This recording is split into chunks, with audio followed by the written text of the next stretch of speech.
Dr. Rubina, are you here?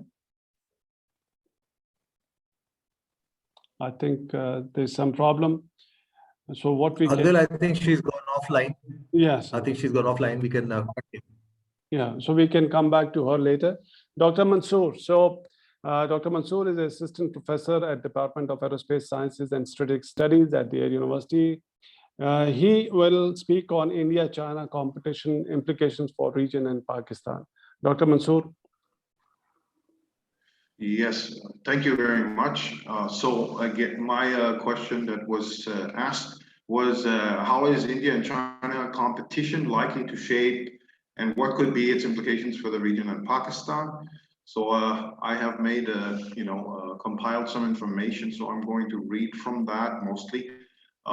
It's Central Asia, the focal point of Zbigniew Brzezinski's grand chessboard is more relevant now than ever in the emerging multipolar world order, with India set to challenge China for influence in this resource-rich space. Eurasia accounts for 75% of world population, 75% of known energy resources, and 60% of Dr. Mansoor, sorry, Dr. Yes. Mansoor. Yeah, sorry to interrupt you. Mm-hmm. Your voice is double. Maybe the internet connection is not very good. You can put your video off and then you can speak and please speak a bit slow so that we can hear you loud and clear. Thank you. Okay, sure. So should I start from the beginning again? Yeah, please continue. Please continue. Okay, the competition between the China Belt and Road Initiative, also known as BRI, and the joint Indo-Japanese Asia-Africa Growth Corridor connectivity projects is heating up after India secured a sanctions waiver from the US to expand its Iran-based Chabahar corridor into the region. The guiding notion behind this gambit is that the expected influx of Indian economic influence into Afghanistan and the former Soviet republics of Central Asia could redirect regional trade routes away from China. This would allow New Delhi to cultivate its own local and national elite that have a financial stake in ensuring the success of India's far-reaching American-assisted influence operation in this part of Eurasia. Washington understands that without India's economic intervention in the region, Central Asia will reliably remain under the influence of multipolar great powers of Russia and China, while Pakistan, Iran, and Turkey comprise the Golden Ring. This is why the US is willing to sacrifice the ultimate impact of its promised anti-Iranian sanctions in the hopes that Tehran will agree to indirectly assist its plans in the region as an unofficial form of sanctions relief. There exists a realistic chance to expand CPAC into the region through 3 separate branches that could colloquially be called CPAC Plus, running from Gwadar to Chabahar and then up onwards, transiting Afghanistan and finally through Xinjiang in connecting Pakistan with Central Asia. The introduction of China's all-weather ally Pakistan into the Central Asian competition could complement Beijing's multipolar activities there and contribute to counteracting India's influence, with the strategic consequence being that this landlocked region would then informally become part of the concept of Greater South Asia. The impact of the Pakistani-Indian rivalry on Central Asia is impossible to predict in any precise terms, but it can broadly be forecast that it would remain within the non-kinetic sphere and restricted to economic, cultural, and informational dimensions. After all that has been analyzed thus far, it might seem like a fait accompli that India will soon flex its muscle as a disruptive force in Central Asia, focused on shaking up the region's affairs at the US balancing behest. But there still remains the possibility that an altogether different scenario might unfold. The traditional analysis is premised on the assumption that India will remain one of the USA's top military strategic allies this century, but there is the distinct chance that India will rather go for a cautious and hence balanced strategic approach towards China. In this scenario, India could reverse some of the destabilizing effects that its entrance into Central Asia might otherwise have for the emerging multipolar world order. The main reason for this is that India will have strong reservations against restricting trade with China, as Chinese exports to India comprise smartphones, electrical appliances, fertilizers, auto components, finished steel products, power plants, telecommunication equipment, metro rail coaches, iron and steel products, pharmaceutical ingredients, chemicals and plastics, and engineering goods. This means that India is tied to China for its economic growth and well-being in terms of maintaining an acceptable standard of living for its vast poor population. Also, as a rising economic power, India can hardly afford to risk that crucial and indispensable growth by disrupting its massive trade with Beijing. So then I come to the heading, how India plans to move from underdeveloped island peripheries to the center of strategic attention. The Hindustan Times cited Indian military sources to report that the rising great power plans to construct full-fledged fighter bases in the Union territories of Andaman and Nicobar Islands, as well as Lakshadweep. These territories are geostrategically positioned islands near the Strait of Malacca and the southwestern portion of the Arabian Sea, respectively. The two island territories will be like the new aircraft carriers for India, extending the Navy's reach in the region far from the mainland. Both the islands sit on the busiest sea lane of the world, with more than half of the world's trade going through this route. Properly implemented, this means that this move might be a game changer in India's regional competition with China. So now I have a map. Should I show that map? Because I think it's quite important. If you can, can I share the map? Okay. I hope it will work. Yeah. Yes, I see it work. I hope you can see the map. And here we have in that upward located red rectangle, these are the islands where India is, with the help of the US, most likely they're going to position their aircraft and their Navy in this region. And you can see where the Strait of Malacca is. It's just going toward the south, toward Indonesia, really. That is this narrow, of course, choke waterway that has been called the Chinese dilemma. So I just wanted to show that. Okay, so I'll get back to the other information here. It says then the bulk of Beijing's international trade depends upon transit through those two waterways, which will increasingly come under New Delhi's control as it continues to beef up its military presence in those two geostrategic Union territories. In an ironic twist, India might end up doing the exact same thing that China has been accused of planning for years, which is to interfere with the free transit of trade through waterways in its proverbial backyard, albeit directed against Beijing's vessels instead of non-Chinese ones, like the mainstream media claims that the People's Republic is plotting to impede. From a grand strategic standpoint, it makes sense why India aspires to obtain this leverage over China. But the problem is that its air and naval forces aren't yet capable of exerting this level of total control, which is where the relevance of its 2016 Logistics Exchange Memorandum of Agreement, LIMOA, with America comes in. That pact gave both countries the right to use the other's military facilities on a case-by-case logistical basis, but it might soon be exploited for other ends. Ever since news of the LIMOA agreement in mid-2016, it will be likely instrumentalized to enable the US to base its air and naval forces on Indian territory under the cover of rotating them in and out of there for logistical reasons. More specifically, they'll probably be based in those two Union territories owing to the overlap of grand strategic interests between the US and India in regards to containing China in the Indian Ocean. In fact, LIMOA might eventually evolve into a full-fledged status of forces agreement, also known as SOFA, with time considering the importance of basing US forces on those geostrategically positioned islands and the practical need to formalize their status after the trial run.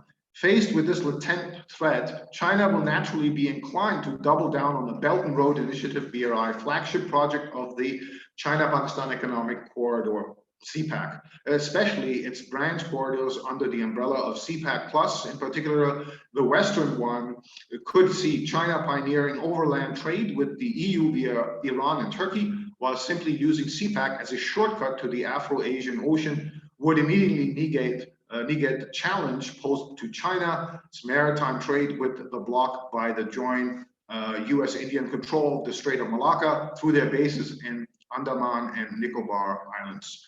So it's pretty clear that the Strait of Malacca is this choke point that the Chinese are very concerned about. And one of the reasons, of course, that They're going for the BRI and CPAC is to avoid being blocked in, so to speak, by the US Navy.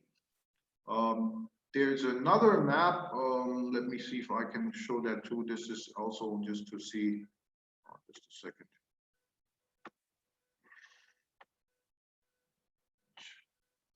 It is, yeah, this one, where you can see how the sea routes where China hopes to avoid. This is this Strait of Malacca down here.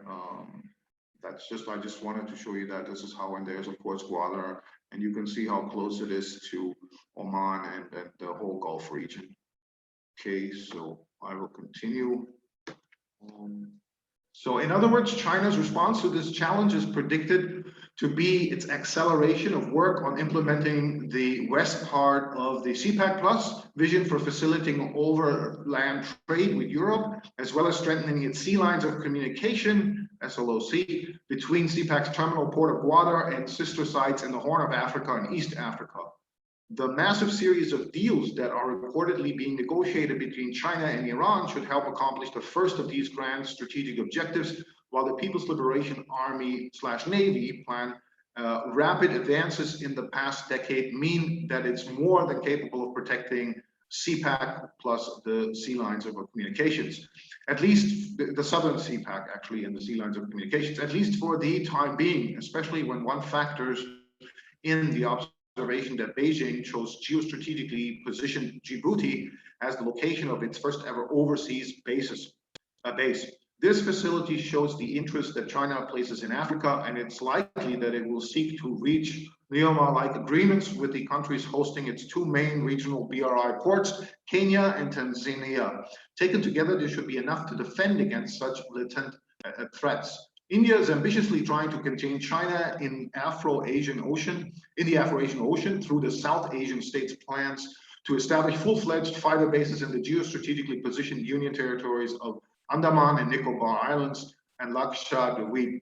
But it won't stand any credible chance of succeeding in this respect unless it allows the US to exploit Lioma for the purpose of de facto stationing its own air and naval forces on those islands. With time, Lioma might eventually evolve into a full-fledged SOFA agreement, but even so, that doesn't mean that China will be entirely contained in this important theater of the new Cold War. The People's Republic can rely on its plans for Western CPAC Plus and securing South CPAC Plus the lines of communications to defend itself from this latent threat, and all indicators suggest that China is making important progress on both fronts. It'll still take time for the Indo-American and Chinese plans to materialize in full, but what's important is that their competitive dynamics have been identified and each side's strategies elaborated upon, which gives observers something solid to monitor. Then I have the heading Pakistan's position in the Chinese-Indian counter-strategy plans. For India's part, it seeks to become. Dr. Mansoor, can you quickly wind up, because we had decided 6 to 7 minutes for each speaker. Yes. You want to give okay, it's not much. I will just have, yeah, not much. For India's part, it seeks to become a greater power within the Indian Ocean. Furthermore, New Delhi has increasingly postured its military against China, against the backdrop of greater tensions along the Chinese-Indian border.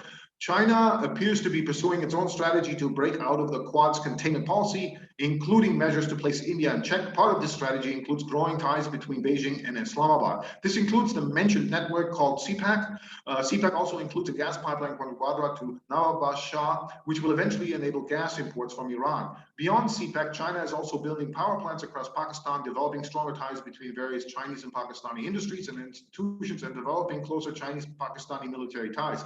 Chinese-Pakistani military ties provide the ideal answer to Washington's intention to use India against China. Pakistan and India have maintained contentious relations for decades, but the fact that both nations possess formidable nuclear arsenals and conventional armies means that any conflict is short-lived, with both sides attempting to avoid major escalations. China has ensured that Pakistan has maintained military parity with its neighbor India, including through the joint development of both conventional weapon systems and its nuclear program. Together, these ties will significantly enhance Pakistan's economy, providing long-term jobs both in construction and maintaining infrastructure projects, as well as adding to the national economic growth. They will also ensure that Pakistan maintains military parity with neighboring India, maintaining a balance of power in South Asia. For Beijing, these ties provide China with access not only to the Arabian Sea, but also with a means of further connecting the western Xinjiang province, allowing for additional economic development there. With a strong ally bordering India, ties with Pakistan also grant Beijing more leverage when maneuvering diplomatically Dr. vis-a-vis Mansoor, India. yeah, Dr. For Mansoor, both nations, Dr. yeah, it's Mansoor, almost. yeah, but I think we have Yes. gone far ahead of our time. So if you could just, in Okay. one or two sentences, just finish it, because the other speakers, I want to be fair with all the speakers. Sure, sure. I was just going to mention the last part is just a few lines on the fact that there have been terrorist attacks, for example, in the labor camp of Gwadar and in Balochistan. There appears to be a foreign hand, also, of course, from India and the US. And nonetheless, despite these incidents, these terrorist incidents, we can call it proxy terrorism, both China and Pakistan remain unswayed by this violence plaguing Balochistan and are committed to complete the CPAP project in the troubled province. So Thank you. Thank you. I think the last part was not directly related to what the topic is. We are talking about Indo-Pacific, but if these issues will definitely come during question and answer session. I would once again request all the speakers to keep their remarks for 5 to 7 minutes, so that we give plenty of opportunity to the participants, the students especially, to indulge in this kind of discussion, because otherwise it will be just a monotonous kind of one-sided conversation, the faculty or the speaker speaking, and the participants are unable to participate. So my apologies for this extra time, and next from next speaker onward, I'll try to be more assertive. So Dr. Rubina, Assistant Professor from Strategic Studies Department, National Defense University. She will be speaking on evolving strategic partnerships in Indo-Pacific. Please. Thank you so much, sir. First of all, I missed the opportunity to being an icebreaker because of my connectivity issue. In fact, it was a laptop crash in the last moment, and that's why I'm unable to share my PPT. Well, this is the post-COVID scenario, and we all are in the learning mode. At least I am. So thank you so much, Dr. Abdul Sultan. Just sorry to interrupt you. Sorry to interrupt you. Okay. Just one point for the participants. Once you are listening to these remarks by the speakers, if you have any questions, please write down in question answer window, and I'll keep noting down the questions so that we put it up to our panelists after their formal remarks. Sorry, Dr. Rubina, to interrupt. So please go ahead. It's okay. Completely. So thank you, Dr. Adil Sultan, for providing me this opportunity. And it's always nice to interact with you, sir, during especially my PhD dissertation writing. You have been a great support, and I endorse that as well. So the topic given to me is evolving strategic partnership in Indo-Pacific. So my presentation is basically the research paper which I've recently written. So I will go according to that sequence, just to clarify that. First of all, I will touch the introduction part, and then asymmetries and interdependence, that is part and parcel of Indo-Pacific, and then US presence in Indo-Pacific and Indo-US strategic partnership and the contours of that partnership. And finally, I will talk about the shifting complex interdependence annex in Indo-Pacific, and my concluding remarks. So as Dr. Adil Sultan has mentioned, that I have to be very speedy during my presentation. So I will not go in the detail of the geostrategic location, which has been covered by Dr. Mansoor. So I will directly talk about that. What are the issues in Indo-Pacific? That is because of China's increasing economic preponderance, that the Indo-Pacific is gaining immense importance for the regional as well as the extra-regional players. So it has brought that strategic interest of the great powers, which we are talking about, and those incompatible agendas based on those rivalries of which are already existing, like legacies of Cold War and all that. So the emerging trends indicate prospects of great power entering in an increasingly competitive environment in the near future to safeguard their respective interest. So the development have allowed extra-regional powers as well to get involved in it, in the Indo-Pacific politics, which intensely rendered the substantive impact on the security dynamics of the region. So during that, we will talk about that US-China strategic competition in Indian Ocean, and that theoretical prism of complex interdependence, which I've discussed in my paper as well, and I'll touch in my presentation too. So moving towards the asymmetries and interdependence in the Indo-Pacific. So let me just briefly touch the historical context of economic interdependence, in which it was used. There was an analogy that interdependence has not stopped nations from going to war, and that is the economics of the United Kingdom and Germany before the World War I, that had become densely intertwined and harming. So to quote Graham Allison, many had hoped that this entanglement web of trade and investment would prevent war, but these hopes were misplaced when war did break out. So that economic consequences for Berlin and London were extraordinary. Now, same if we applied on US and China. So we cannot claim that being in cooperative mechanism, they will not touch upon that competitive or conflicting situations. So China remains concerned about the US containing strategic leadership and political influence within the regional countries, including its indirect control on Taiwan. So likewise, US too is also not comfortable with the Chinese policies towards North Korea, even in Pakistan, especially in context to CPAC, keeping in mind the impact of Gwadar port, though it's a commercial one, but obviously India and United States of America is not viewing it as an commercial initiative. They consider it as an equally capable of moving towards the military objectives. So Chinese partnership with Pakistan is also raising reservations for India, which is a strategic partner of the US and interest in the region as well. So I will move to the next point, that is the US presence in Indo-Pacific and the Indo-Pacific strategic partnership. This evolution in forces of the US alliance system in Indo-Pacific and is parallel to the Chinese resurgence in the region as major dominating power. So the US has also maintained that alliance system in Asia since the end of World War II by taking Japan as its protectorate and guaranteeing its security. So it was followed by the commitment to the security of South Korea, which we all know, and then hence broadening its alliance to include Pakistan, then Philippines and Australia. So such alliances did not go beyond securing its allies, but has now shifted to restraining even rise of the China that continues to challenge the US and its friends and allies, including Japan, over the Senkaku Island as well. So China has always criticized that US growing influence and alliance, and then that despite lack of trust between Philippines and US, they both enjoy a stable relationship, just because they share the mutual fear about the growing Chinese influence in Indo-Pacific. So they have somehow those share interest we are talking about.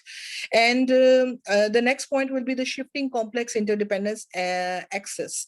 That is important because economic interdependence is a major instrument in reducing and even resolving the conflict. But this has been based on the three mechanisms. First is the opportunity cost. Second would be the role of the international institutions. And the third would be the domestic interest. So according to Richard Roskens, he explained that the higher benefits of the trade wins over the interesting cost of the war and hence reduces the chances of conflict by the acquiring states. So it is believed that Australia is one of the close allies and a member of that Quad that has been mentioned in the concept note as well, and Dr. Adil Sultan has mentioned in the introductory session as well. So and according to this Australian Prime Minister Scott Morrison, he said that Quad is an important forum for Australia and the region, indicating to revive it to counter China's might. So it's a very clear initiative, and there's no doubt about it that what they are planning about. Now, China can use these leverages and its influence of various goals, including weakening the influence of the US military, although China may consider to apply to tools like economic incentives or coercive capacity as well. So these states may refer not to choose between the US and China, because states are very smart. They have their own shared interest. So they will base on that. They will more or less maybe may remain neutral to gain interest from wherever party they'll gonna get. So according to Cohen and Nye's complex interdependence, which I was mentioning earlier, that concept of interdependence bring power to dominate, and the more powerful states have the ability to make weaker state and more vulnerable states pay the cost. So in Indo-Pacific politics, the developing states, due to their economic interest, have developed alliances, yet the greater power have the ability to exploit their vulnerabilities to gain the strategic goal. So that's the point which Pakistan has to consider. These are the challenges which will gonna be addressed afterwards in the conference, hopefully. So lastly, to concluding remarks, that complex interdependence theory, which I was talking about, is the Germany of the multilateralism that has been linked with the Indo-Pacific region recently. So the world order is spinning around the pivot of the geoeconomics and unleash a competition amongst the major global players for gaining political influence and control of the natural resources. Moreover, competition for the security of the trade, transport, and of energy resources has also become intense for the sustainable economic growth of the major powers. So that's all from my side. I hope I've not taken much time, and the rest of the debate will continue in the QA session, and I'll be looking forward to that. Thank you so much. Thank you, Dr. Ravina. Excellent. You are very disciplined, 7 minutes, 38 seconds. So thank you very much. Thank Yeah, you raised some very interesting questions. I'm sure the students would also like to indulge in this, especially this issue about geoeconomics. So one has to wonder, is it really the geoeconomics, or in the end, it is geopolitics? But I'll leave it to a discussion after the formal presentations. Next, I'll request Dr. Mohammad Shoaib, who is Assistant Professor International Relations from the National Defense University. He has been requested to speak on the topic New Regional Alliances Implications for South Asia. Dr. Saab, the floor is yours. Thank you. I'm sure I'm audible. So thank you for this opportunity. And had I been talking in, for example, in 2017 or 2018, I would have talked about Trans-Pacific Partnership. But today, because we are passed through the presidency of President Trump, so I'll be rather looking to talk about the Quad, or the 4-country alliances that's between the United States, Japan, Australia, and India. So the sequence of my presentation is that first I will talk about Quad, and then I will look into the weaknesses and strengths of Quad. Then I'll talk about briefly what India gets out of the Quad.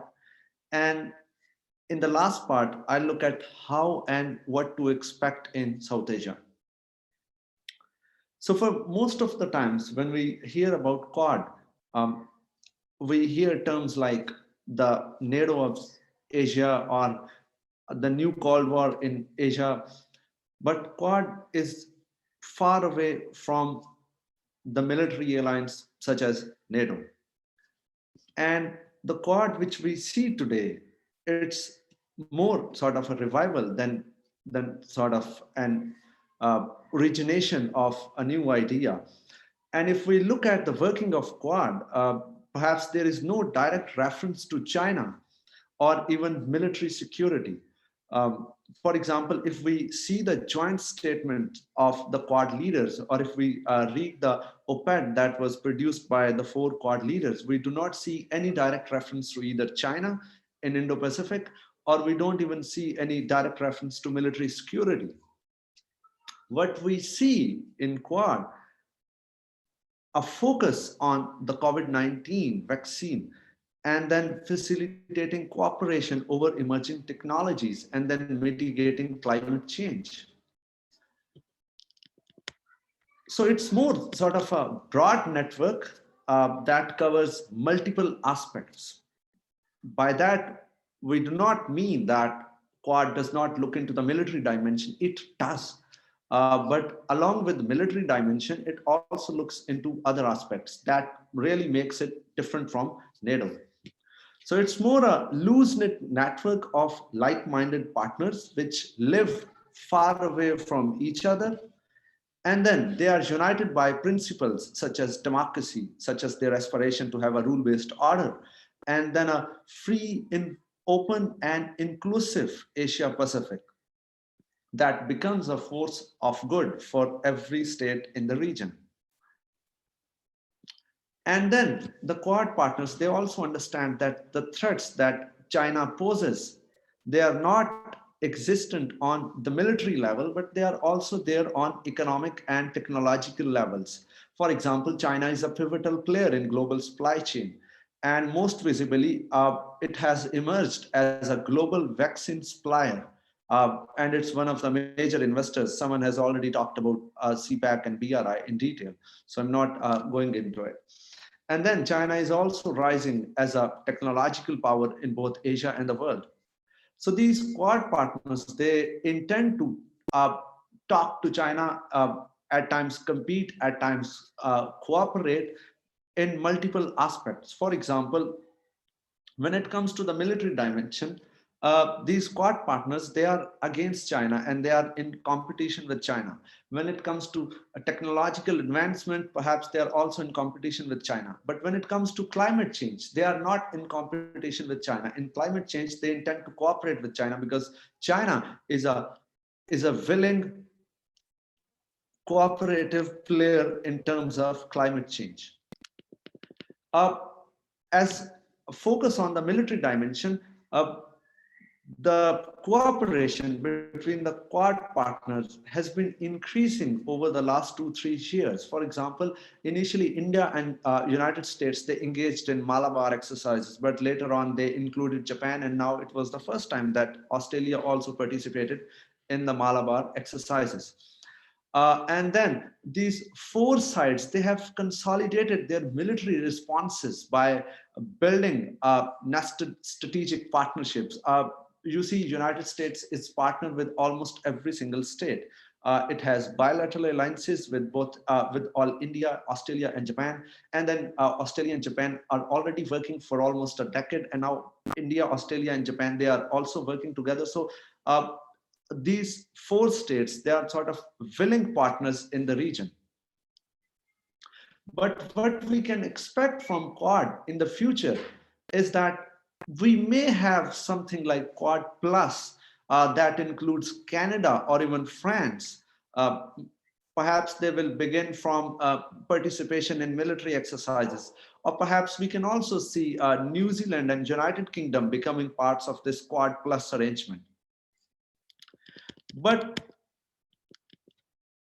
these Quad members, or Quad as an entity, it has certain strengths as well as certain weaknesses. For example, when we talk about the strengths, one of the biggest strengths Quad has today is that it's not focused only on a military alliance. It's also focusing on other aspects.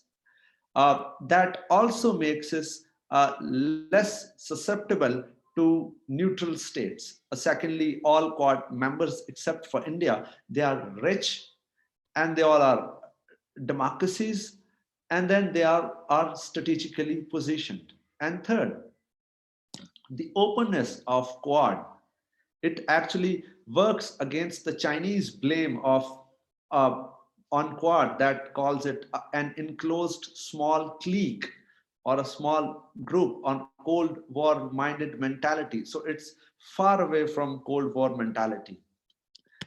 But then at the same time, I myself, as a student of Asia Pacific, I am not really very interested even in Quad today because I see more chances and possibilities of failure of Quad as compared to its success. For example, we have to seriously see if Quad really works in future, or it's even difficult for Australians and Japanese to come against the Chinese just for the sake of the Americans. Or the Japanese particularly, they are closer to China, they have civilizational contacts, and then they will be the first one who will face the wrath of the Chinese.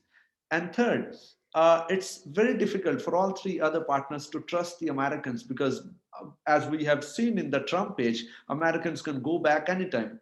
They can do to Quad what they have done to TPP in the last presidency. And most importantly, can Quad really survive if United States goes back? It also remains a question. So what does India get from Quad? First, uh, India will get military benefits. India will get military technology shared by all three members. And second, India will become a partner in security arrangements and intelligence arrangements.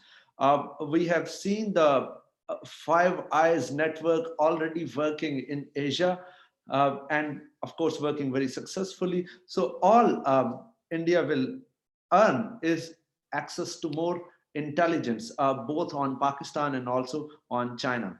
And third, whenever there will be talk on global restructuring of supply chain, so it's the India that is going to benefit from this restructuring of supply chain, because India is going to become a production hub, as we have seen in the cases of the vaccine. When it comes to South Asia, how do we have to look on the implications? Do we have to look at the regional politics? Yes, but we also have to look at the individual level of analysis. And we have to understand that Modi comes in India as a strong man. So what he will do, he will like to have his status and his image that's made with such hard work. He will like to have his image intact. And if he goes slow on Pakistan, BJP and Modi, they will both lose in India. And then Pakistan is a selling point in Indian politics. So because we know that anti-Pakistan card, it works very well in India as compared to anti-China card, because the animosity with China hasn't been consistent in India. And then the last thing, the Indians, they will like to spread their wings first within South Asia. Geographically, China is not a part of South Asia. So it's going to be Pakistan that is going to face pressure from the Indian side. What to expect in future? I believe we are not going to see easement in most of the issues we have with India, unless we resolve the long-standing problem. But even resolving the long-standing problem is not a guarantee that we are going to have peace with India in the coming competition between the Chinese and the Quad.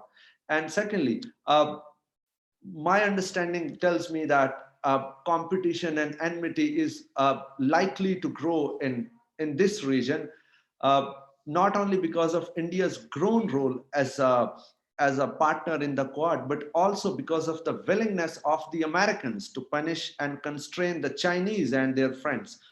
That is, of course, Pakistan in this region. And the last thing, if this Quad thing or Quad element stays in future, Pakistan will be on the receiving end. That was from my side. I'm hopeful that I was within my time limits. Okay, that's an interesting conclusion, how Pakistan would be on receiving side. I'm sure it will trigger some thoughts amongst the audience also. Just another point, please, those of you who are asking questions, please direct your question name. Whom do you want your questions to be answered? And one more thing, this webinar, we are recording it, and it will be put on YouTube channel of Strategic Foresight for Asia, strapasia.com. And you can also view it subsequently also. Next, let's go to Ms. Rabia Bashir. She is a student of Department of Aerospace Sciences and Strategic Studies, and she will be talking about challenges and opportunities for Pakistan. So, Rabia, floor is yours. Okay. Hopefully I'm audible, sir. Ji, loud and clear. Okay. Before I give my point of view on the subject, I would like to thanks to Dr. Adil Sultan for giving me this insightful opportunity. Well, ladies and gentlemen, respected teachers, Vice Chancellor of Air University, Air Marshal Dr. Javed, the faculty members and students of NDU, Assalamu alaikum. My name is Rabia Bashir. I'm a student of MS Strategic Studies first semester, and my topic is challenges and opportunities for Pakistan in the context of Quad. So basically, Quad is an informal strategic dialogue between four democracies, India, US, Japan, Australia, to secure Indo-Pacific region from the Chinese expansion policy. The Voice of America said the Quad is countering China's vaccine diplomacy. The idea behind this grouping was first proposed by Japanese Prime Minister Shinzo Abe in 2007, but at that time it did not come in shape because Australia pulled out itself due to Chinese pressure. China had been a major investor in Australia. Two-way trade amounted to almost $240 billion between July 2019 to July 2020. In fact, in 2014, the Australian Prime Minister and Chinese President described their country relationship as a comprehensive strategic partnership. However, their relations started declining after April 2020 onwards, and due to strained relations between two countries, India took advantage of this situation and sent an invitation to Australia to join the Quad. Hence, after 13 years, and that is in 2020, the four democracies turned this idea of Quad into reality and gave shape to the long pending coalition. In 2020, Australia joined Malabar exercise after an invitation from India, and making it the first time all members of Quad were engaged militarily. The objective of Quad is to develop new strategies to keep the critical sea routes in the Indo-Pacific region free of any Chinese influence. As we all know, that China built artificial islands, challenged the accepted maritime rules, aggressive naval strategy in East China Sea, its air defense identification zone have raised the concern, and they all consider China a threat to peace to the Indo-Pacific. So the prime objective is to contain China dominance in the region. China also called it in a negative connotation, which is like Asian version of NATO, yet the aim of Quad countries is to influence across Asia. On March 12, 2021, the Quad democracies virtually connected to comprehend the first ever summit level meeting of the security dialogue to counter the traditional and non-traditional security issues such as economy, cyberspace, health, quality infrastructure and investment, humanitarian assistance, disaster management, but their major concern was the security of Indo-Pacific. And they decided the 7 core subjects which needs to be addressed under Quad. Number 1 is freedom of navigation over flight in the maritime commons, rule-based order in Asia, respect for international law, the North Korean threat, non-proliferation and terrorism, enhancing connectivity and maritime security, countering China in Indo-Pacific. And the Biden administration described Quad meeting as a historic and presented the alliance as a vital arena for cooperation in the Indo-Pacific region. So now I will address that beside India, what is the Japan's interest in Quad? Japan is pursuing its strategic and economic interests through Quad, hedging against China, and keeping the United States engaged in Asia are the key interests of Japanese strategy. Japan promotes cooperation between countries like Australia and India and helping Southeast Asian countries to strengthen their maritime capabilities in order to resist China and maintain the international order based on rule of law, free trade, and multilateralism. Now I will address the Australian interest in Quad. First of all, Quad is an opportunity for Australia to come closer to rising India and with the other nations of economic and military might. Australian participation to the Malabar naval exercise would strengthen not only the maritime perspectives shared by India and Australia, but also their cooperative vision in the Indian Ocean region. The participation of both countries in the projection of their national policies, and through Malabar, all 4 security partners come together to balance out an aggressive China in the Indo-Pacific, including in the South and East China Seas. Now, United States interest in Quad, first of all, to preserve the liberal international order, and secondly, the unity of like-minded democracies in order to contain the growing assertiveness of China in the Indian Ocean region. Now, I would like to address the challenges of Quad vis-a-vis to Pakistan. First of all, Quad pose a direct threat to Pakistan interests as Indo-US nexus has been seen to disenfranchise Pakistan in Indian Ocean region. The expansion of India's Blue Water Navy doctrine raised concern for Pakistan's strategy in sea domain, as Pakistan trade ratio is extensive in sea, and its economy depends on sea lines of communication, SLOCs. And Pakistan has to secure its seaports, specifically the Gwadar port. Secondly, there is a shared belief of Pakistan and China that India would not be permitted to dominate the politics of South Asia and its hegemony on Indian Ocean. Thus, China's position is pivotal for Pakistan interests. Yet, it is an opportunity too for Pakistan, as China supports Pakistan's strategic interests in region to balance India. And thirdly, from past few years, China has changed its posture from soft power to hard power and become more assertive and ambitious to promote BRI. And its claim on East and South China Seas, it is not surprising that both India and US oppose the BRI flagship project CPEC, and India is actively engaged to sabotage project by different means. So the Quad purpose is not only counter China, but its allies in the region. Thirdly, Pakistan might face strategic dilemma because US presence in Indo-Pacific to defend its strategic interests and allies against aggressive and expansionist China. Pakistan has economic ties with China, thus any targeting of China will directly impact on Pakistan's economy. India is exploiting Quad to improve its strategic and political standing in the region by a closer alignment with the US. Thus, India is utilizing military, diplomatic, and economic tools to promote its national objective in region through Quad, and has direct implication for Pakistan. The exercises between Indian and United States navies in the Indian Ocean region gives significant advantage to its position over Ladakh. As United States Navy statement says, naval engagements such as these exercises improve the cooperation of US and Indian maritime forces and contribute of both sides' ability to counter threats at sea. From piracy to violent extremism, these engagements also present opportunities to build upon the pre-existing strong relationship between the US and India and allow both countries to learn from each other. Now, as I talked about challenges, let's have a look on the opportunities of Quad vis-a-vis to Pakistan. Definitely opportunities are quite less, but yes, Pakistan should improve its ties with countries that are not too comfortable with Quad. Quad is still nascent and an arrangement facing issues. It is still in embryonic stages. So Pakistan needs to develop bilateral links with ASEAN countries and other major powers to join strategic and economic blocs. India introduced its Asia-Pacific policy, then worked on bilateral relations individually, and now India has its say in the region. Likewise, it's a high time for Pakistan to revise its policies for Asia-Pacific and move her posture from Afghanistan issues to development of economic and strategic ties with countries bilaterally.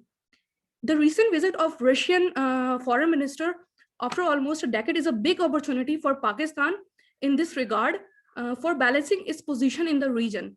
Russia not only provide military equipment to Pakistan, but also join hands for joint exercises in seas and mountains. The building of gas pipeline, COVID-19 Sputnik vaccine, resolution of Afghan conflict, issues of peace and security in South Asia, including the peaceful resolution of the Jammu and Kashmir dispute, Pakistan-Russia military exercises and procurement of equipment further promotes the bilateral economic, trade and defense cooperation and strengthen the two non-Quad countries, which also bring strategic stability to Pakistan vis-a-vis to Quad. Now, I would like to conclude my remarks that Quad is a platform where developed democracies aim to change the politics and dynamics of Asia-Pacific. And Pakistan has to maintain its economic, trade, and strategic relations with the confronting powers, US and China, without compromising its national interest in Indian Ocean region vis-a-vis to India. Thank you so much, sir. Thank you. Thank you. You slightly overshot your time. So next time, once the speaker sees a hand over there on the screen, please wind up. Okay. So next because we are already running over time, and the more we take this time for formal presentation, the lesser the time for the discussion for the participants, other participants. And there are a number of questions. I would also like to encourage our worthy panelists to, if they want to answer the specific questions in the question answer window, they can continue doing so, because there are a number of questions and I don't know whether we'll be able to take it towards the end or not.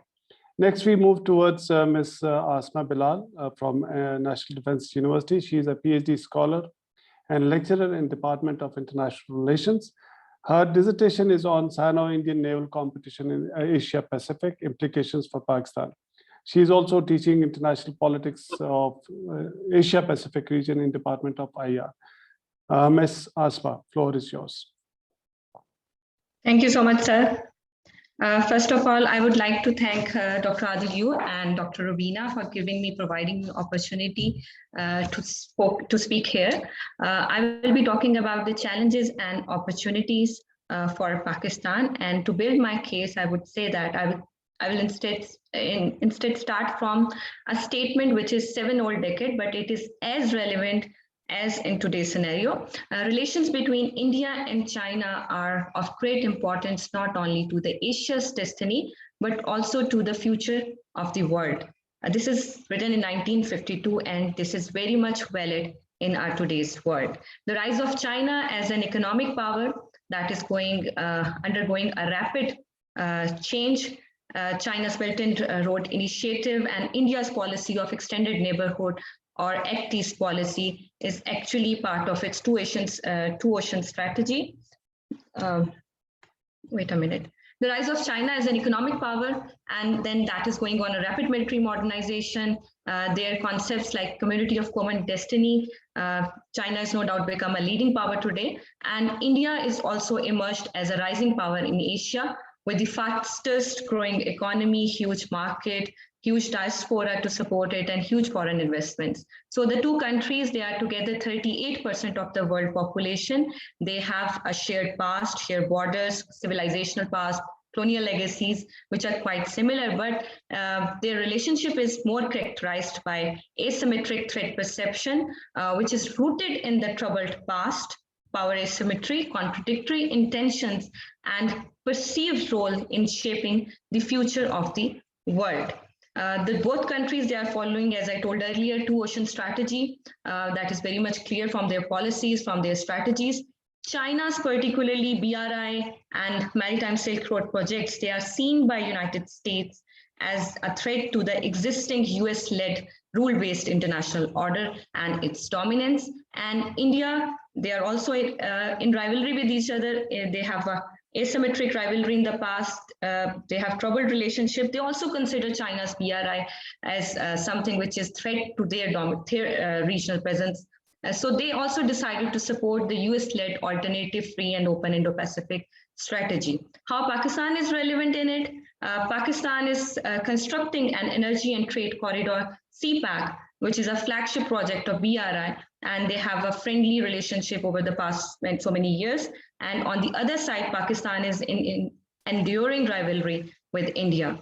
Therefore, the Sino-Indian competition will directly going to affect India's relationship with Pakistan. Therefore, Pakistan will be having a direct impact or implications from it. I have jotted down implications. First, I will talk about the concerns. When I talk about the concerns, the first challenge for Pakistan, which is in economic term, is Pakistan's financial situation. Pakistan is still in the gray list, struggling for that. Pakistan is fearful of it. Then trade deficit, even in fact with China, that Pakistan is on the downside. We are facing trade deficit with other countries. We have a weak economy, weak institution, and particularly after the COVID pandemic, our national economic growth is hampered a lot. Then when it comes to the political terms, then unrest in Balochistan, that is part of it.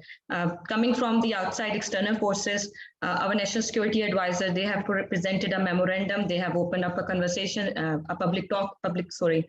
have discussed that in a press conference as well, how foreign powers, particularly India, is meddling in Balochistan. Then related with it, there are certain other organization dissident elements which were previously gone from Balochistan. They are back, and we have BRAS. Then there is presence of TPP and some other from other provinces. There are certain elements which are collaborating with BRAS. Then politicization of CPAC. CPAC is termed as Punjabization, and many of the political elites that is also supporting this perception, or they are also politicizing CPAC. Then Pakistan, another problem which is more external in nature, that is coming from Pakistan becoming a victim of this binary rivalry. On one side there is China, and on the other side there is United States of America. Pakistan is dependent upon in the past, even now, for their military-related needs, dependent upon United States. But on the other side, when it comes to the future needs, then Pakistan is dependent on future economic, particularly on China. But on the other side, United States, that is more looking towards its interest, which are related with its dominance in the region, its prominence, and they are supporting India. Then come the security threats or security challenges which are Pakistan facing, that is hybrid warfare. Recently, we have discussed a lot about hybrid warfare. Then the rise of Hindutva and a trend towards military modernization, rapid military modernization in India. United States has replaced Israel, Russia, and become a #1 country, which is providing arms and weapons and military equipment to India. And India is more moving towards indigenization of military modernization. They are building themselves weapons. They're working on DTI. And they want to become future proliferators in the world. They will be providing weapons to the neighboring countries, definitely. Then in future, we are going to see with all this military modernization, change of military doctrines, intensification of rivalry between India and Pakistan. We have seen episode, Balakot incident is there. We have seen in the past rivalry between Pakistan and India that was quite intense. And in future, there is more chances of more such kind of incidents happening between the two countries. And then arm race in the region. Pakistan, because security, we are facing security dilemma, then arm race in the region is going to be one of the factor, one of the feature in the future. Conventional as well as non-conventional. And there will be I see a more trend towards non-conventional side. Then conventional side. Then there are also threats to CPAC. In the past, we have seen that during the crisis of Balakot as well, there was a presence of submarines in Pakistani water. So threats to CPAC, that is there. Then come the opportunity. This whole situation also provide Pakistan a lot of opportunities. And when we talk first about economic CPAC is going to be a game changer for Pakistan, harbinger of it. And along with this CPAC, Gwadar itself can provide a hub for regional connectivity, for transit trade, corridor, knowledge hub, a tourist hub for the future. And then there is a whole sectors which are part of this blue economy. This blue economy itself opportunities for Pakistan in the future.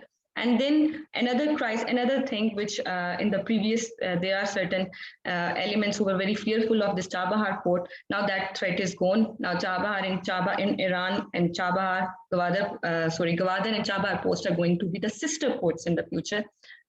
In terms of political implications or political opportunities we have, that is a reinforcement of Pakistan and China partnership that will no longer be related to just infrastructure building or investment, but also the human sector as well, human security sector, social security sector as well, where they will be working on uplifting the socio-economic classes as well. Then diversification of partnership, that is very much important for Pakistan. Diversification of partnership, inviting other friendly countries like UAE, Saudi Arabia to provide them opportunities to invest here in the CPAC projects as well, and then increase Pakistani presence in the other multilateral regional forums, such as one of the opportunity which is lying for Pakistan is the Eurasian community. Pakistan has been invited into the Eurasian community, and other one is ECO. Then Pakistan can work with other Muslim countries as well. So there is a need of exploring this option that will provide Pakistan, that will provide an opportunity to Pakistan to balance itself in the emerging situation. Then Pakistan's role in Afghanistan, that is very critical, that is very important, and where Pakistan is still relevant to USA. I believe that this Afghanistan factor, particularly in the current presidency, it is more important because it's coming from the Obama administration, and Obama administration was one who came up with this construct of FPAC. So Pakistan is very much relevant, where Pakistan could bargain with US, and Pakistan could play its role as well. When it comes to security, then Pakistan can explore the soft power options. It can balance its foreign policy, opening up its options towards other countries. Russia, the recent one, which Rabia has discussed earlier, that is one point. Then with Turkey, with Malaysia, with Indonesia, with Japan, with Australia, we can open up our options, and we can even few of the people, they are of the belief that Pakistan can act as a neutral actor or a melting pot, like once it has played in 1972. So Pakistan can reduce this major power growing up confrontation between the two countries, and Pakistan could mitigate that conflict, or they can play a role of a mediator. Then enhance Pakistan's strategic cooperation, particularly in military to military ties, particularly into the exercises or military buildup, or we can say that people to people contact.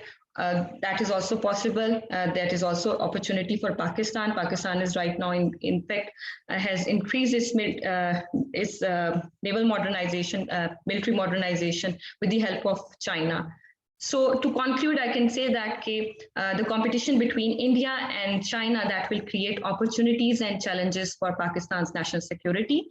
Indian naval modernization, its limited war surgical strikes, increased conventional security threats for Pakistan, and any naval adventurism from India that can also compel Pakistan to enter into any kind of a joint maritime defense and security alliance with China. This is something which they are talking about when they said that Pakistan and Pakistan is there.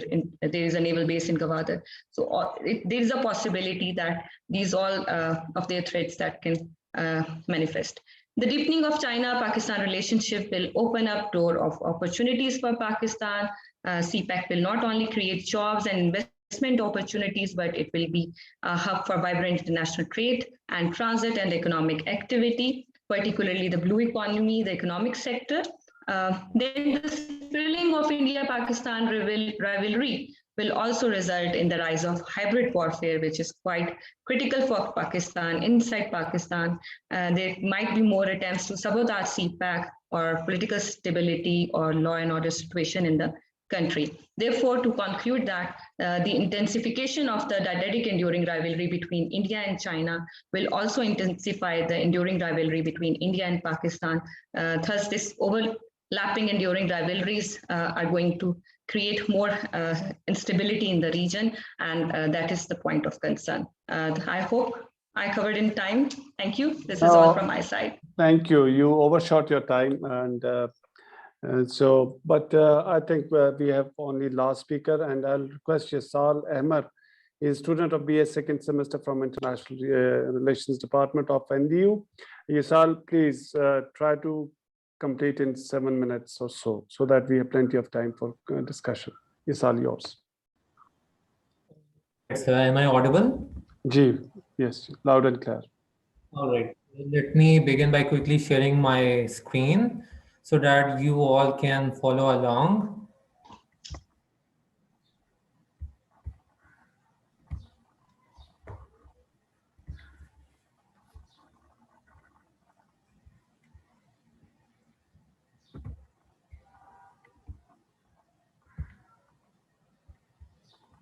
Is it all visible? Yes, visible. All right. So first of all, I feel obliged to thank all the guest speakers for such a detailed insight on a rather sensitive issue, one that has recently become a hot topic for many discussions around the globe.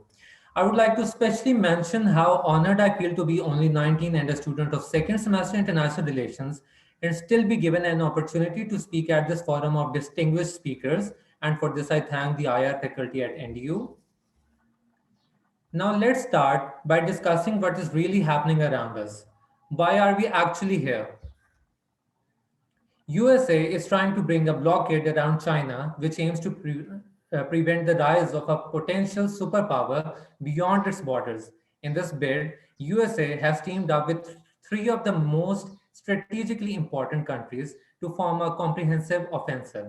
The formation of Quad has also ignited the debate whether the alliance is becoming the Asian NATO or not. India, which has historically never aligned with either of the great powers, is showing increased inclination towards the US, and is emerging as the greatest beneficiary of the US-China rivalry. Although India is exploiting its newfound regional status, it is very hesitant to fully immerse in any confrontation with China, mainly because of their substantial economic interdependence. This stance was more than evident in the 2020 Ladakh conflict, where India, despite losing men and territory, did not engage China in a direct military conflict. Now, this begs the question, why does India want to engage in a war with one nuclear state, that is Pakistan, while evading war with another nuclear state, that is China? The developments have already been discussed by the esteemed panel. But what do these developments hold in store for Pakistan? Which brings us to our agenda, that is the challenges and opportunities for Pakistan. Let's address the elephant in the room by bringing in Pakistan's biggest stake, that is its own security. Pakistan has faced existential crisis since its inception in 1947, which has developed into its most foul form in the recent years. A huge chunk of military aid that India has received poses a major security challenge to not only Pakistan but also to the whole region, as both the countries are nuclear capable and have come a breath away from nuclear war multiple times. The threat Pakistan faces is a threat to its ever so fragile economy. China is doing a major chunk of investment in Pakistan as well as providing a good market. On the other hand, the Quad countries, minus India and their allies, the Europe, form Pakistan's highest stream of foreign reserves through exports. In addition to that, USA, Canada, and Europe form the largest influence group in the FATF, which has been keeping Pakistan under increased scrutiny and a threat to blacklist if economic reforms are not put in place. This makes it infinitely harder for Pakistan to maintain friendly ties with China and also pacify the increasingly stringent demands of US and its allies. Be that as it may, Pakistan will have to carefully analyze its options, keeping economic interests a priority. Pakistan will also have to contend once again with an increased global coverage. The division of the world into two poles seems inevitable. Both the poles will without a doubt try to pull Pakistan in their orbit because of its strategically sensitive geography in the region. In this aspect, we can perhaps take a leaf from India's history of non alignment, which for it reaped both economic and military benefits. Pakistan must navigate itself into a position where it can try to prevent a full blown war between the two factions, but also be influential enough to adopt the role of a mediator. Moving on to the opportunities, these challenges definitely call for Pakistan's redemption if Pakistan plays its odds right. This could prove to be a golden opportunity for Pakistan to take an independent course of action, free from the shadows of superpowers. Adopting an objective policy of non alignment could possibly prevent it from being played as a pawn by the superpowers. Pakistan can try a head on approach to keep politics separate from economy and initiate dealings with the Quad to expand its economic horizons. This will not only pave way for economic prosperity but also strengthen bilateral relations with these nations. Finally, prioritizing national interest and uplift of our global economic as well as domestic affairs, especially if it involves Chinese projects such as CPAC, should be warmly welcomed. In this sphere, we might have to adopt the policy of Pakistan first yet again. Moving on to the conclusion. To conclude, I would say that Pakistan indeed is at crossroads once again and will have to make very conscious choices as we have to live with the consequences of the choices we make. Thank you so much. Thank you, Yesal. Thank you very much for being very timely and very precise, to the point. Excellent points made by you. Well done. So your comment, Pakistan as yet again should see Pakistan first as a priority. I think there is no doubt about that. Before I move to the question answer, I would just like to refer to an interesting statement by US Navy today. I think they issued a statement that was interesting in a way, because what we are talking Quad today in terms of that this is going to be a new alliance. What US Navy issued the statement was that they carried out patrolling in India's exclusive economic zone. And what India claims, or as per its own domestic laws, that any country who wants to patrol in their EEZ, that is exclusive economic zone, they have to seek permission. But the US Navy said they don't need any such permission, so they can do that. So what the India or the other partners, they were talking about freedom of navigation operations in Asia Pacific or Indian Ocean. So same thing now has become a controversial between two Quad partners, and this was just today. So I would like some of you to reflect on this, because what we are talking about in terms of Quad, I think it's overhyped term, and we have discussed lots of potential, but there are some irritants, because there are divergence in interest of all the Quad partners, as some of you also discussed, because Japan, Australia, United States, India, they are all joined to meet their own respective interests. So still there is not much convergence of interest, but this statement was significant, because the perception that was given mostly from the Indian side was that it is going to be a new military alliance, but there are significant differences even in their approach. Second point that Dr. Asma referred to, I think that Asma, can I call you Dr. Asma Bilal? You talked about two oceans strategy. That is interesting.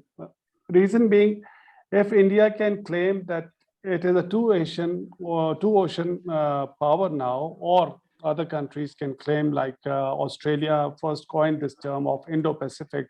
So Australia was the first, and then other countries started to. So in a way, this also provides justification for China to claim itself as a two ocean power and assert its claim in Indian Ocean region. So that is also, maybe if some of you can reflect on these issues. But first on this US Navy statement today that they tweeted and they made it public that they did this, and they don't have to notify India. If anybody can reflect on this issue.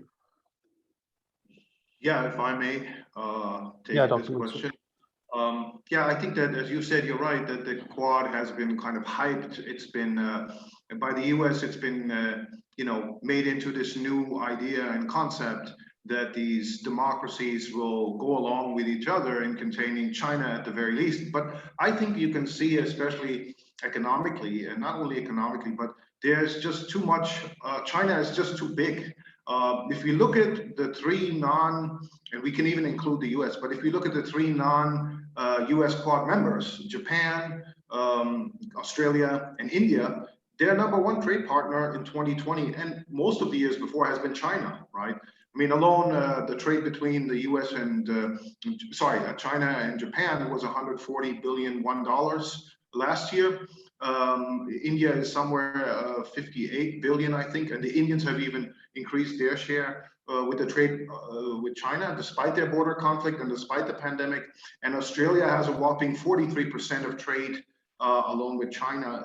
So you can see that these countries, I don't think they're going to sacrifice their economic well-being and energy security and all that just because the US would like to see that happening. I think they're really putting economics before politics. And that's why also I think that when Trump was visiting Modi when he was still president, that was maybe less than a year ago, he came to New Delhi and he met Modi, and you could see that the US, Trump was kind of trying to push Modi into accepting more responsibilities for the Quad, and he was reluctant because it makes sense that, if you have a #1 trade partner as China, despite the adverse relations that they've had since the border conflict in 2020, why would you jeopardize that? So I think the Indians are trying to be quite shrewd and smart here, and they're cautious about how far they're willing to go. And now with the statement that you just mentioned, Dr. Adil, it's just indicative of the fact that they're not even agreeing on, sharing, the laws of the seas when it comes to the U.S. into intruding into the special economic zones of India. You can see the differences there. That they're not all immediately on the same page. And again, I think that economics is a big, yeah, preventer of them being always on one page. okay, thank you, I'll just request brief responses because then we have so many questions. Asma, do you want to say something before we move to the questions? Yeah. Yes, I want to second what Dr. Mansoor has said. And we can see that in the manifestation of RCEP. RCEP is dominated by China, and Japan, Australia, they all decided to become part of it, except India, because of their own set of rivalry. Okay, thank you.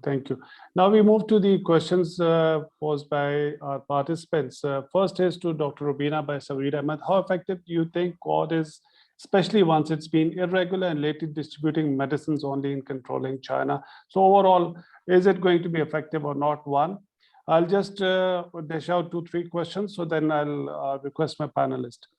Next, talking about Rubab Nawaz, she asked, in the context of Pakistan's shift towards geo-economic dimension of national security, are there any chances of our own version of low-east policy that is more politico-economic involvement with Indo-Pacific states like Indonesia, Singapore, South Korea, etc.? Excellent question. And I think I would request Dr. Shoaib, maybe if you can address this question. And third question is, India is the champion of non-alignment, or perhaps I can say champion of multi-alignment. It secured its interest in Cold War by taking in sensitivities from others. I don't know, this spelling mistake. Benefits from both superpowers of that time. In current geopolitics in Asia Pacific, will India again play its cunning game? So maybe Rabia, you can address that. So first, Dr. Rubina, let's start from you. Thank you so much, sir. And it's an interesting question, but as it's obvious that even during our discussion, we were all the time pointing it out that how that Quad is working. So if I would conclude, or I would say that in case of the US and China policies, the main factor has remained that one is talking about the military and the diplomatic influence, that is United States of America, and the other is more relying on the economic influence, at least yet now, up to now.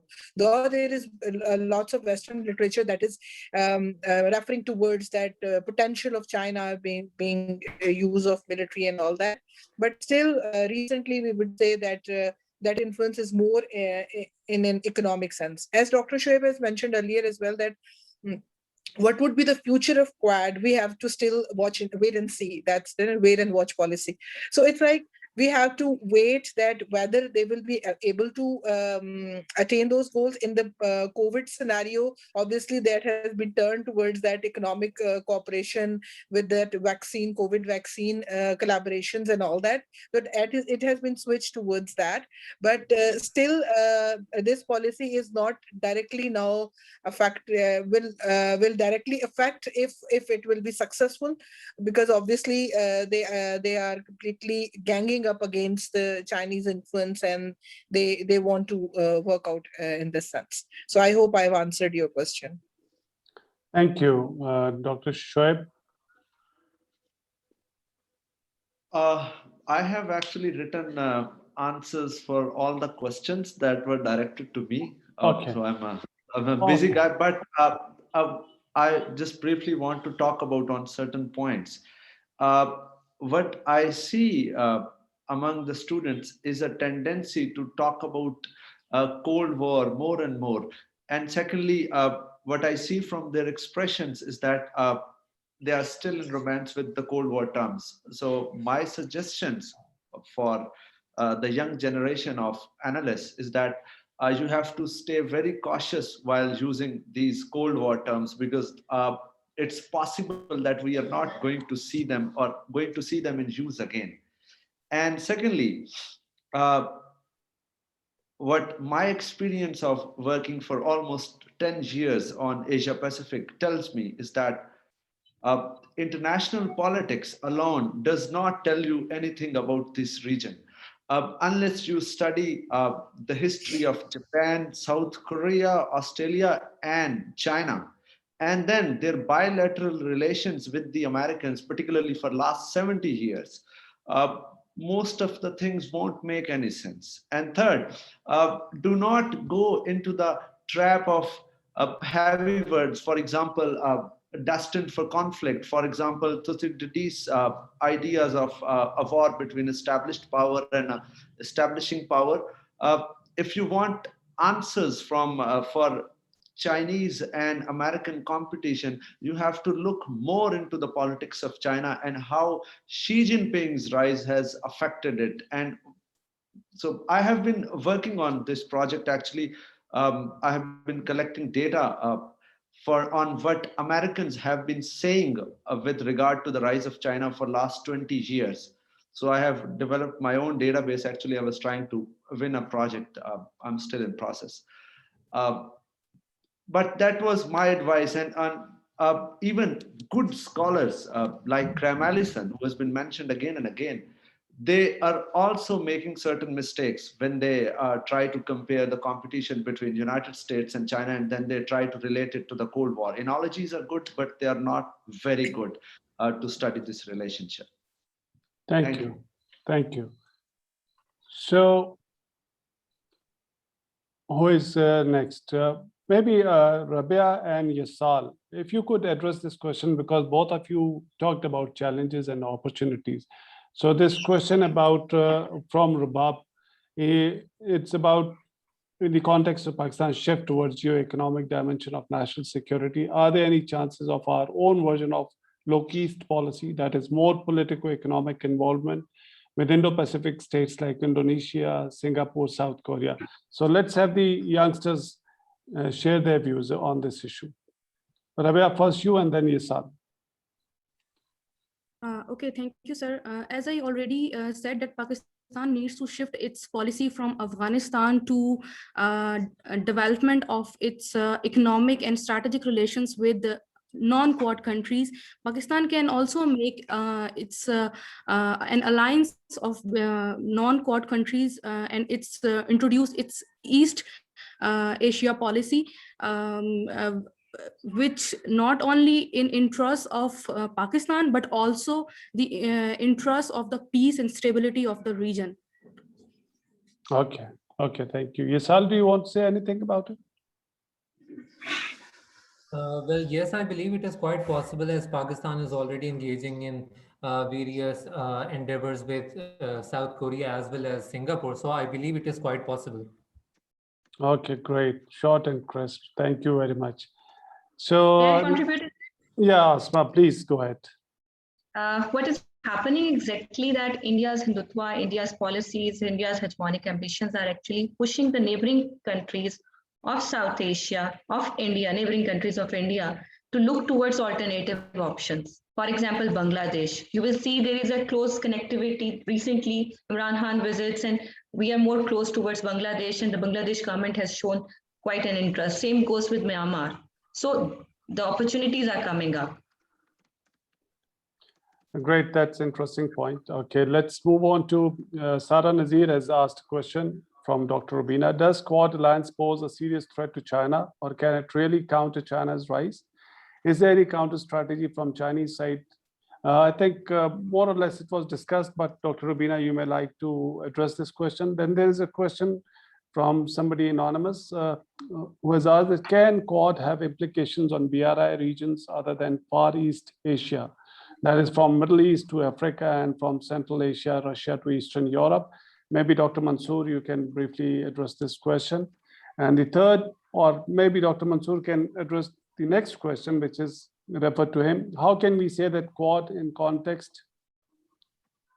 Just hold on, it has moved. I think, I don't know. if somebody can delete it, it has been deleted. So let's restrict to these questions. So yes, Dr. Rubina, go ahead.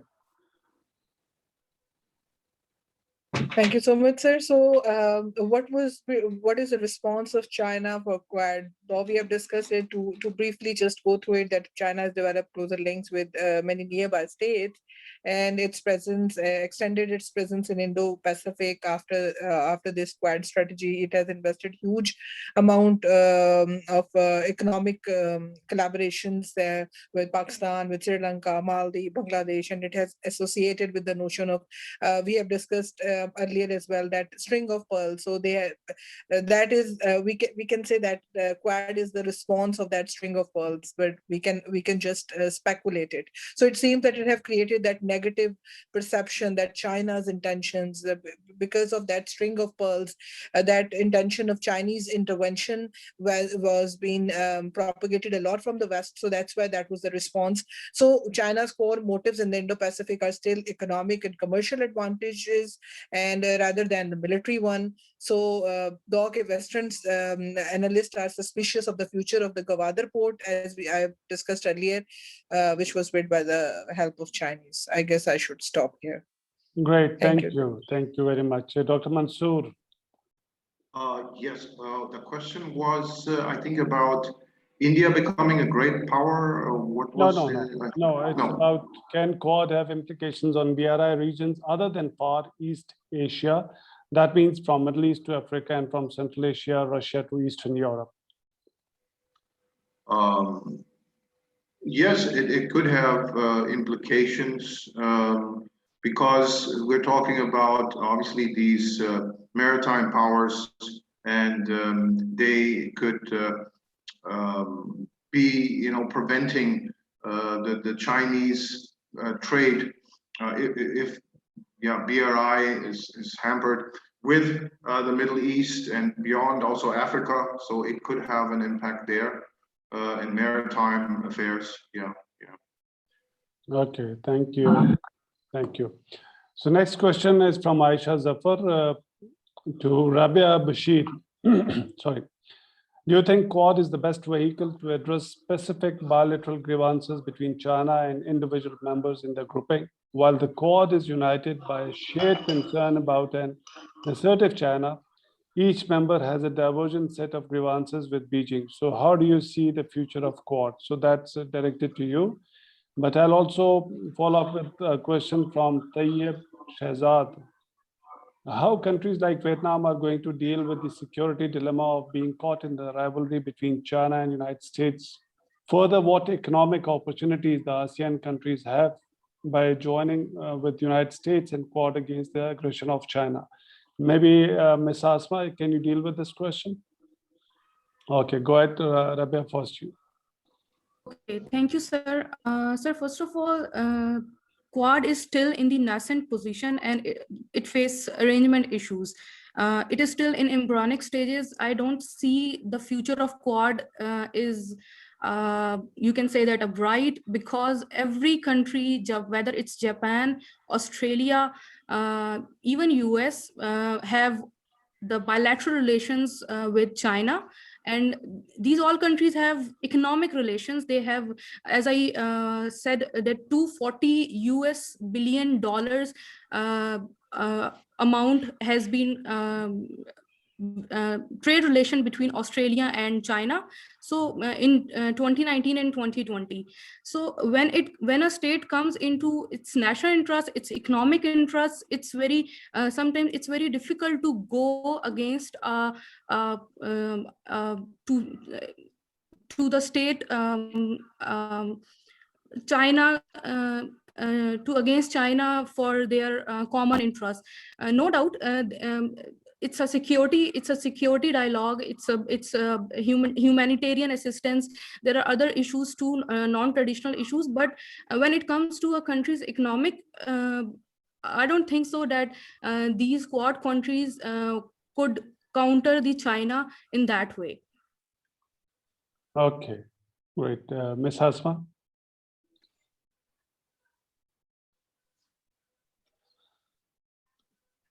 Yes, about Vietnam, if we talk about particularly about Vietnam, then Vietnam have a different kind of a relationship with China.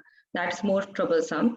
They are looking towards America actually for their security, for their economic well-being. The case is most interesting in the case of Philippines, where the Philippines is actually trying to play between the two powers, getting benefit from the both sides, getting benefit from China as well, promising them different thinking of getting aid and assistance on infrastructure projects, investment projects from China, and then using that card, playing that card against China and get benefit from America.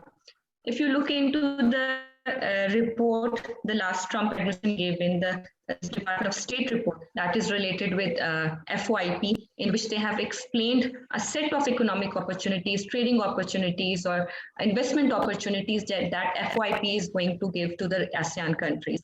That's very interesting. India is there, Pakistan is not there, but all the ASEAN countries are there. They are giving them economic opportunities. They are having going to have a private partnerships with them, bringing in MNCs in those countries to open up the certain projects. So it's more like tilted towards capitalism, capitalist-based investment there, but America is going to do there. So all the countries, including the South Asian countries, I would say that they are now in a condition where they can play this card of getting benefit from both sides. But in a longer run, that could backfire.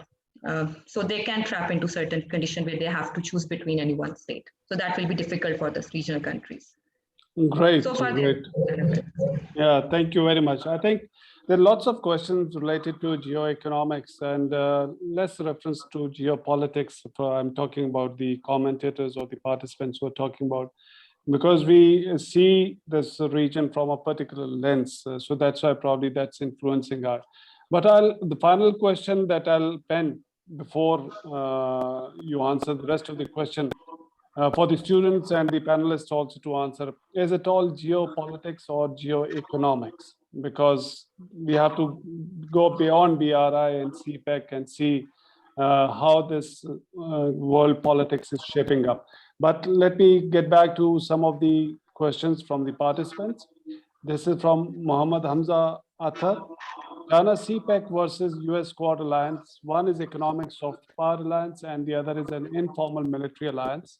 It can be said to be the conflict between soft power and smart power. Is it possible that Mercimer's prediction made in his book, The Tragedy of Great Power Politics, is becoming reality, that is US and China will go to violent conflict?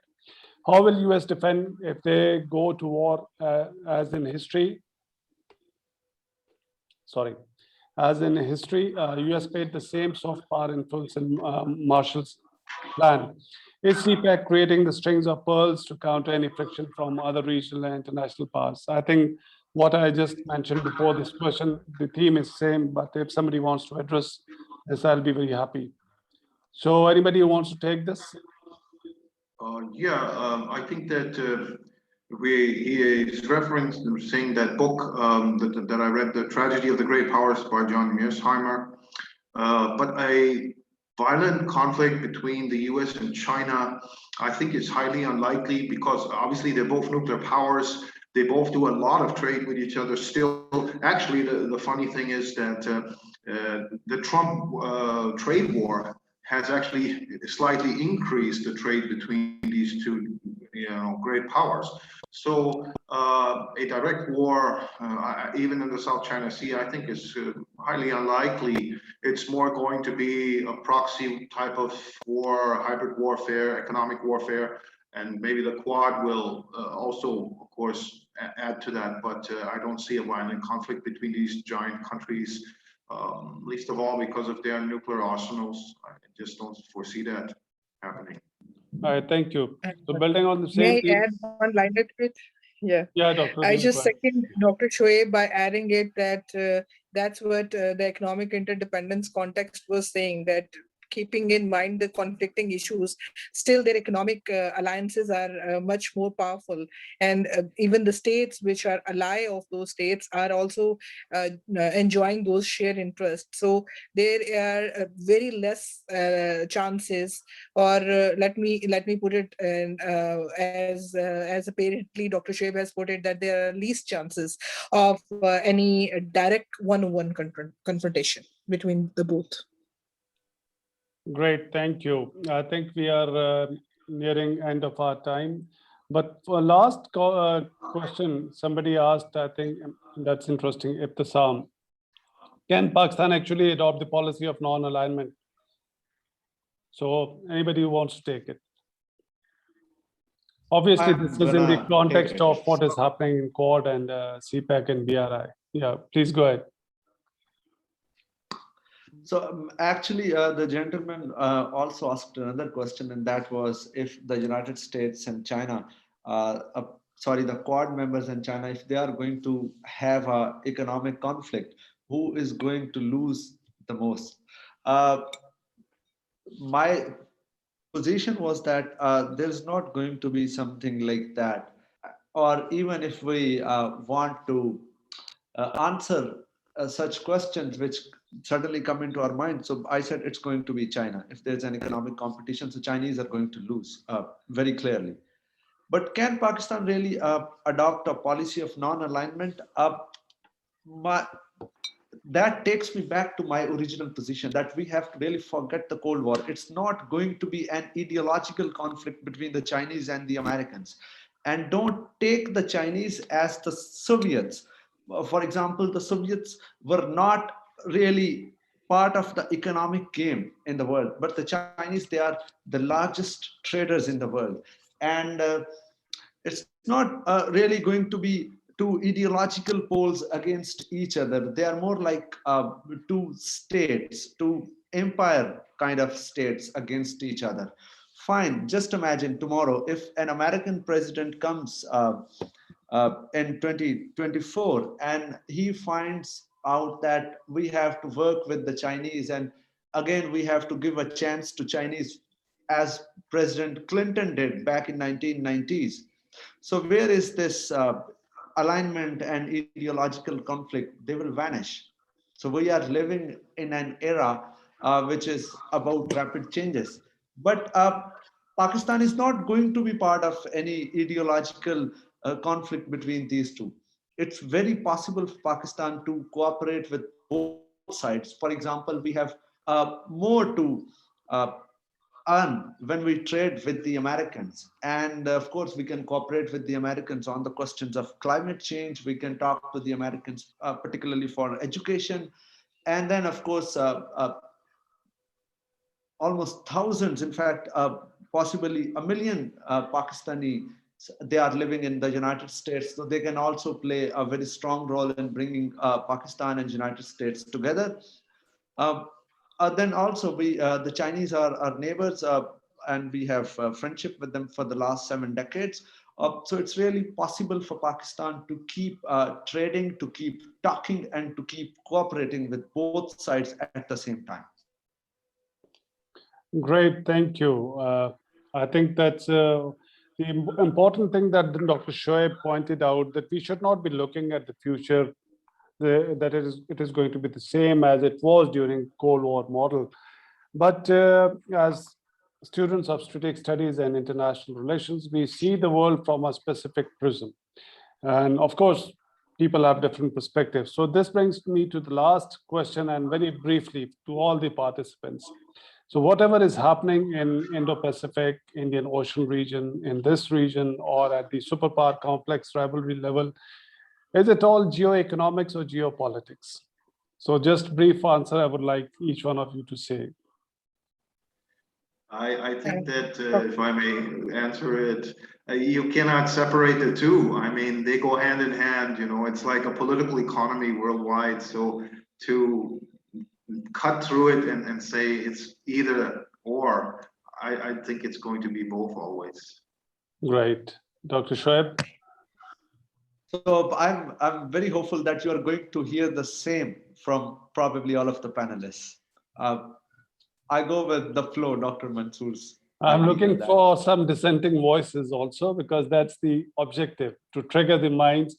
Because sometimes we get swayed with the narratives which are prevailing, and we see the world from the same prism. So as students of IR and strategic studies, I think we have to go beyond those fixated or fixations and see how the world is transforming, what is more important. But I don't want to influence your judgment.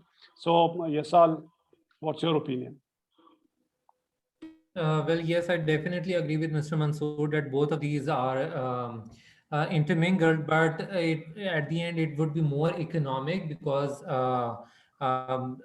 it is I had mentioned that separating both these things, politics as well as economics, is very essential, but both of these go hand in hand as well.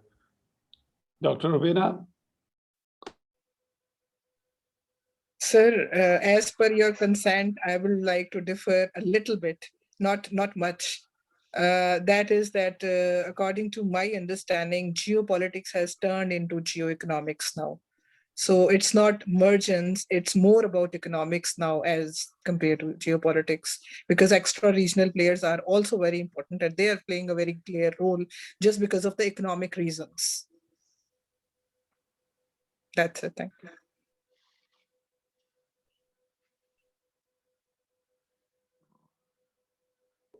Ms. Asma, your take, please. I would like to say that if we look into the trade wars, the current trade wars which are going on between US and China, so that is actually economy is something which is considered as part of complex interdependence.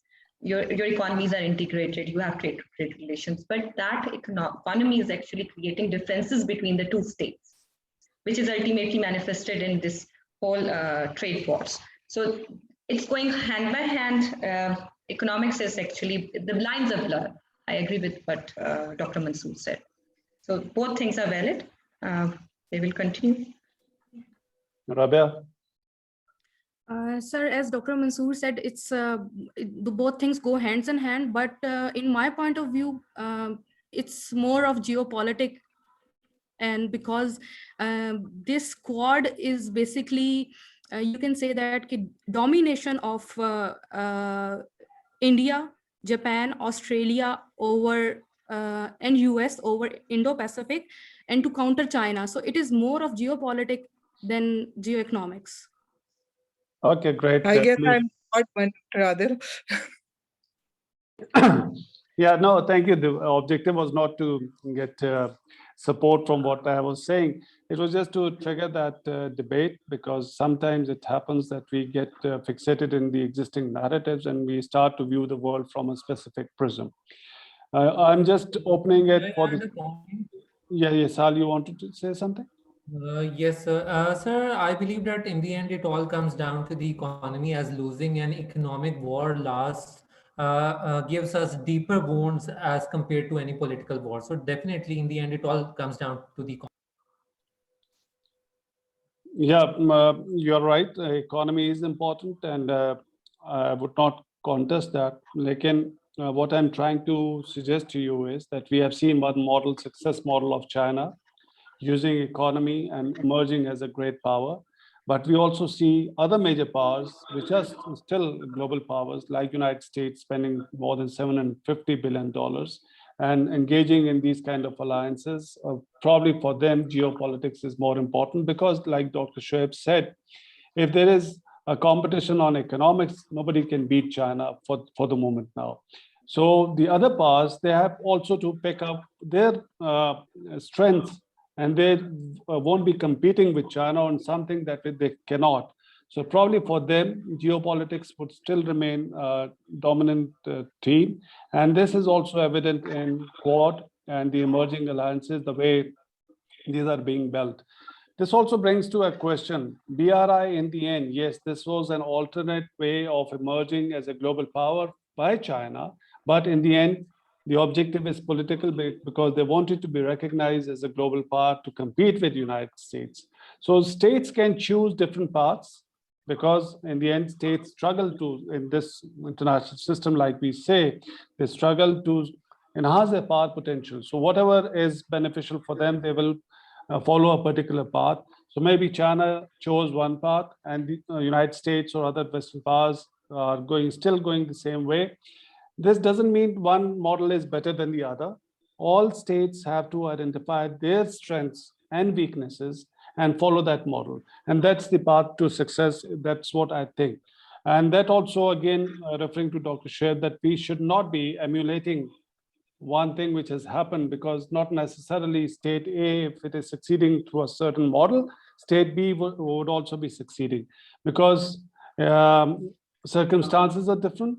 National power potential of all these states is different. So the state can always be successful if it correctly identifies its own strengths and weakness and vulnerabilities.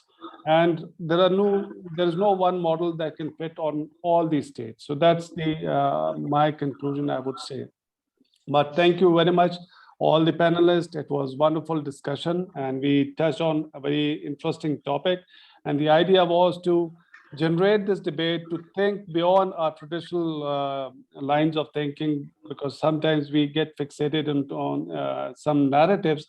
I think as students, and faculty members, we have that luxury that we can think beyond those fixated narratives and come up with new ideas. And that was also one of the objective, to bring in students, because that's what I'm looking for in these difficult times, COVID. We need to come with some innovative things where the students also get interested in learning, and the faculty members, they also remain interested in teaching. So this was one of those exercises. I hope we will have more such opportunities. I would like sincerely to thank all the panelists for their time and for their comments, and all the attendees. And my apologies to those attendees whose questions couldn't be asked, because we are running short of time now. So maybe next time, once we host another webinar. Thank you very much, and Khuda Hafiz, signing off. Thank you.